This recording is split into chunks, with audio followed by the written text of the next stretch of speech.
Hi, I'm Steve Boucher, and this is the inaugural edition of Conversations on the Green, where we talk to some experts around Southern New Hampshire University about a variety of subjects. And today we're concentrating on Founders Day. So we've got Chris Cooper, the archivist for the university. Welcome, Chris. Thanks. Hello.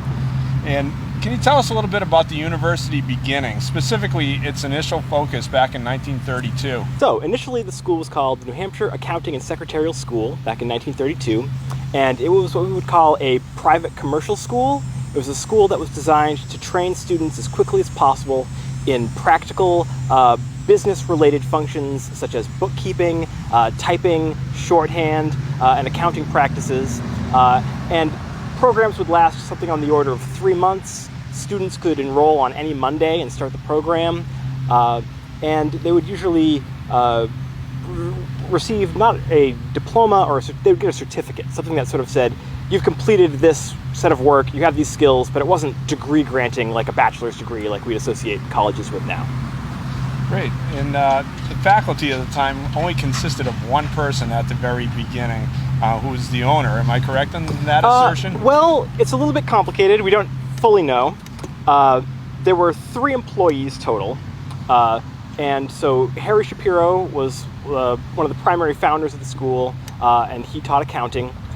There was also a secretarial instructor who would have taught the typing and shorthand. And there was a 3rd employee, Joseph Moran, and we're not sure if he did any of the teaching, but he would also have maybe been involved on the accounting side. Right. And where did the first students come from? How did they recruit them? How did they get here? Yeah, so the school initially did a lot of advertising through the radio and newspaper ads. And these would have been students that were probably tending towards working adults who wanted to change jobs. It was the Great Depression, so a lot of people were out of work. So they promoted this as an opportunity to train in skills that were still actively needed, even though other kinds of factory work were going away. The students really lived in the Manchester area. None of them were coming from other states or even really other parts of New Hampshire. Most of them lived at home and would have been brought there by their parents or walked to the school. So it really was the Manchester area that the school was serving. Great. And why start this business at the height of the Depression? Yeah, that seems like a really crazy thinking concept, there? right? Yeah. And I think that really the accounting literature at the time was very focused on the idea that the accounting field was not suffering the same way that other fields were suffering during the Depression, that there was a little bit of a decline, maybe 10% in the industry, but that it was relatively strong. Manchester was a city that had lots and lots of small businesses associated with it. Its downtown area was still a really significant retail area in the state. The Amoskeag Mills, the shoe mills, the cigar factory, all of those businesses were still doing okay. Some of them were about to really hit the wall. But there was a lot of business going on in Manchester, and all of those people needed secretaries. All of those businesses needed bookkeepers and accountants. So it really made sense despite the economic decline that the country was experiencing. And what was the school's niche, and who was their competition at the time? The main competition was Hesser Business College, which was a school that had a very similar set of offerings. They had accounting, bookkeeping offerings, as well as shorthand and typing. So it was really almost the same suite of certificates that you could earn. Additionally, accounting subjects, business subjects were something that were growingly accepted as academic or trainings that people would need to participate in the economy of the time. So high schools were starting to offer this sort of training.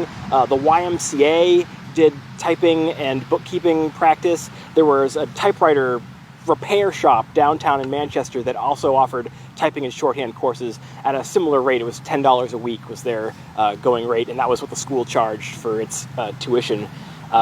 So really there was a variety of different kinds of entities that offered related education. What were the first days of the school like? Where was it located, and what was kind of the look, the feel, the vibe associated with it? Yeah.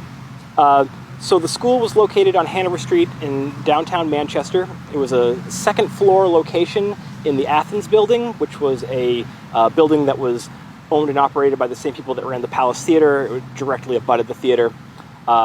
And the space had previously been the Chung Mi Chinese restaurant. When that vacated, Harry Shapiro and Joseph Moran rented the space. It was 2 dining rooms that were large-sized rooms, so they worked well as classroom spaces. And there was an office space as well. So that was the extent of the physical premises, was 2 classrooms and an office on a second-floor area. We know things like the building wasn't air-conditioned, so when it was hot out, it was hot in the building, and they would sometimes retreat out to parks or places like that to hold instruction. There was really a small number of students. Initially, it was 7 people in the day class, and then 35 evening students. Again, a lot of the audience was older, maybe working adults, and so those evening programs made sense even then. And everyone would be packed into the same classroom. So anyone with any level of skill in accounting or bookkeeping would all sit in the same place, and they would work on the same problems. And if you enrolled later on, you would jump right into that same experience. You wouldn't go back to the beginning. They would start you right where everyone else was. And it was really what we would now call competency-based. The idea that you would work at these problems until you mastered the skills. It wasn't based on necessarily a seat time, though they tried to move people through as quickly as possible. Right? The idea was you wouldn't have to be in this program long to get skills to have a desk job. But it was really based around, could you do the double entry bookkeeping? How many words a minute could you type? Those sorts of measurable skills. And you would just be in the class until you could demonstrate it. One of the amazing things that I found through a lot of the research that you provided me with was that you actually tracked those first 7 people, and you could Yes. tell where they went after they left the school. What went into that kind of work? Yeah, I thought that was an interesting concept, was to see, did this work? Did people that are school, taught achieve the outcomes that we hoped for them? And really it involved things like the Manchester Library has collections of city directories, and so going through the directories, looking people's names up, and those directories listed their name, where they lived, and their occupation, so you could see what they were engaged in as a profession. Also did some online searching through census records and things of that nature to find additional information, birth certificates to get how old they were at the time. So it was a lot of digging in a variety of sources, but I thought for some of those first students, it was really worth trying to get that connection to their employment. Yeah, that was pretty fascinating work. And how did the school's modest beginnings lead us to where we're at today? Sure, and it has been a obviously extensive and evolutionary process. The school stayed relatively small through the 1950s. It was really the work of moving the school to nonprofit status in the late 50s, early 60s, and getting approved to have degree granting authority in the early 1960s. That really started to attract lots and lots and lots of students to the school, and that's when it outgrew the downtown location. The foresight to purchase land here on North River Road and to really work over a period of many years to develop the campus concept, I think facilitated a lot of the growth of the 70s.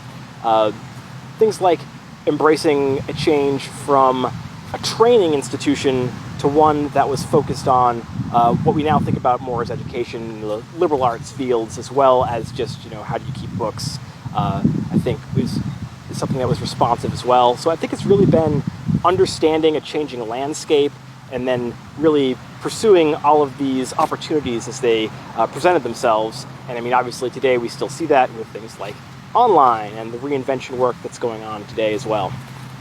So, needless to say, Southern New Hampshire University has a lot to be proud of. Thank you so much, Chris Cooper, for giving us this excellent overview of Founders Day. And on behalf of all of us here at Southern New Hampshire University on campus, happy Founders Day.